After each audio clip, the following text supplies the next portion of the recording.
despertado con resaca, creyendo que estaba solo, pero a mi vera en la cama estaba roncando un mono. ¿Dónde coño estuve anoche? Que no me acuerdo de nada. Tuvieron que presentármelo en una fiesta muy rara. El mono estaba en pelotas y qué mal rollo me daba ver su manita peluda cogiéndome la banana.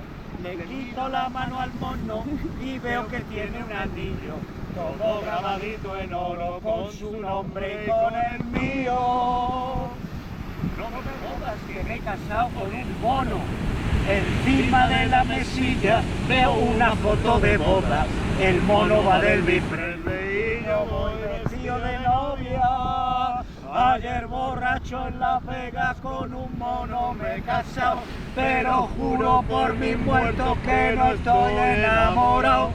De pronto el mono despierta y me mira fijamente, me coge por las solapas y me dice de repente: quiero un zumo de plátano, un colacao y dos, uno de chocolate y el otro normal. ¿Pero de qué vas tú, mono? ¿Con quién crees que estás hablando? El mono me mete un cabezazo y me vuelve a decir: quiero dos chocolates, dos de lo normal. ¿Dónde aquí?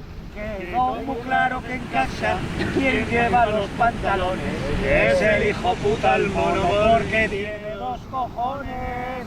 Y hoy me ves en la cocina preparando el desayuno y no veas si es jodido hacer con plátano zumo. Claro, porque como pasta, el plátano no da zumo, da pasta. Ayer borracho en La Vega con un mono me he casado, pero juro por mis muertos que no estoy.